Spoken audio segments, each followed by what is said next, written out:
Hi. Back in 1986, I was 12 years old and I'd been playing with a Rubik's Cube for about 5 years and I'd never been able to get far. And it was around that time, I think I was about 12, and I decided I'm going to solve the Rubik's Cube. I'm going to sit down, I'm going to work out how to do it. And at that time, of course, there was no internet. There were books, but I didn't have any, and I just wanted to work it out for myself anyway. So the solution I came up with is unique as far as I can tell. I've never seen anybody else do it the way that I do it, and I've looked for videos, I've looked around the internet, and never been able to find an example of somebody doing it the same way. So I thought it'd be good to capture that today. Before I get going, little trivia. This is, in fact, my original Rubik's Cube from 1981 that I used to work out my solution. You can see the stickers are still in reasonably good order, and I'm amazed sometimes when I see modern cubes and how quickly the stickers wear out. Anyway, with that said, I'll get on with my method for solving the Rubik's Cube.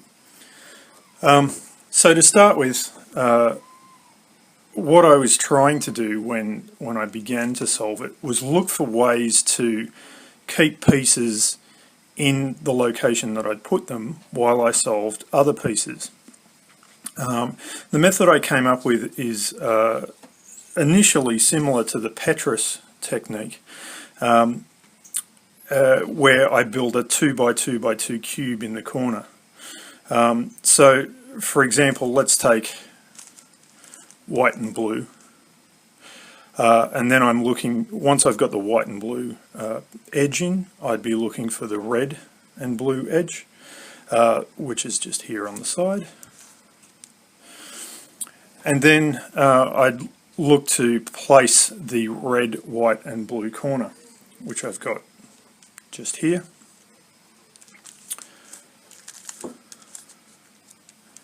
And following that, I would place the red and white edge.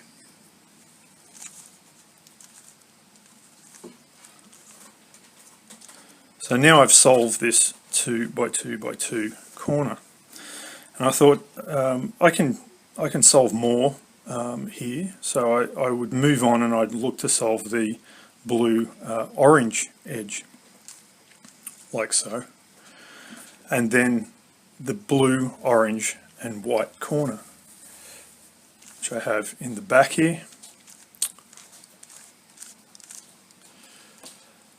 and then of course the orange and white edge. So at this point I've got a 3x2x2 area of the cube solved.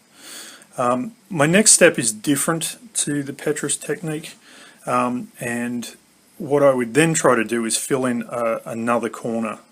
So I'm going to have to find the yellow and blue piece, which is here, and place that, and now I could solve either one of these two corners. So I'd be looking for the orange, blue and yellow piece, which is here, and then I'd be looking to place the yellow and orange edge, which is here.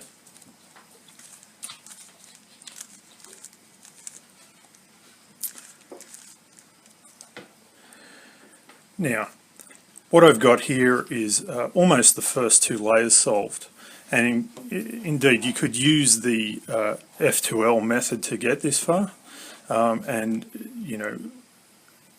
receive all of the efficiencies that come with that method. But when I was 12 and I was trying to work this out, I initially solved the first two layers and then struggled quite a lot with the last layer on my own without any assistance. So I was looking for another way to move pieces around the cube without needing to solve with any complex algorithms. And what I came up with was to now solve this top rear corner opposing the empty edge that I have here. So what I would look to do now is place the green and white edge, or the orange and green edge. And I've got the orange and green edge here ready to go, so I'll just place that. And now, without disturbing anything that I've solved so far, what I want to do is place the orange, white and green corner, which is residing down here at the bottom. So to do that, I can place it like so.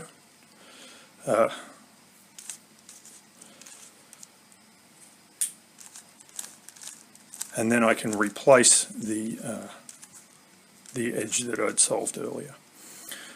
So now, lastly, I want to place the white and green edge.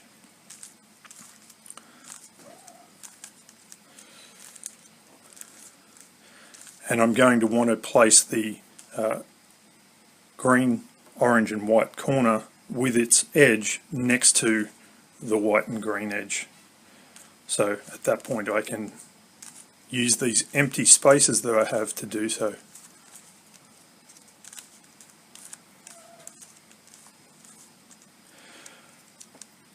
So at this point I've got a corner and the three attached edges free to keep moving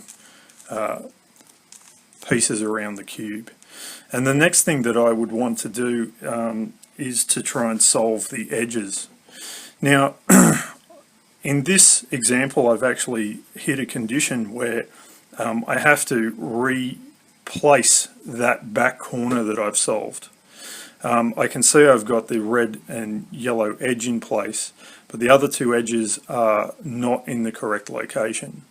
And what causes that is that this rear corner is in the wrong place with respect to the center. So what it needs to do is move to this location. So I can do that just simply by dropping the corner out, moving it around, moving this edge to the side, and then grabbing the corner again and placing it back in. And now what I've got is a position where I can solve these three edges. So I can do that. I can bring red, yellow down, I can place red and green in, bring yellow and green up, and bring red and yellow in. And I've gotten this far. I've got four corners left to do, and I've done all of this without any specific algorithms.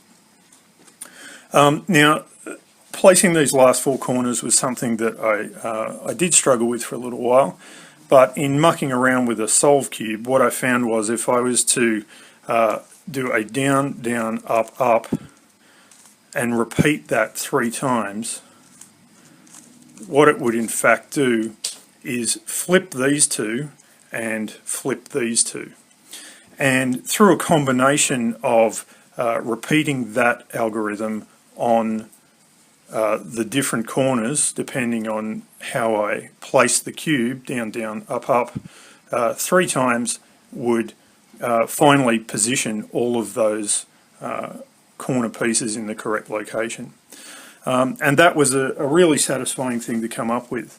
Of course, these days I've changed my approach to that slightly, and I do use some of the speed cube algorithms, or algorithms that are known through computer searches.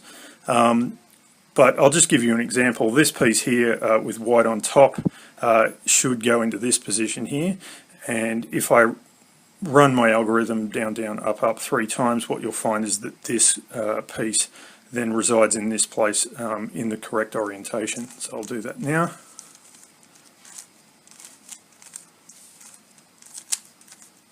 and there it is solved. And so all I have left is these three pieces. This one in fact placed correctly, and so all I have to do is orient this corner and this corner, which I can do with a well-known algorithm or a commutator.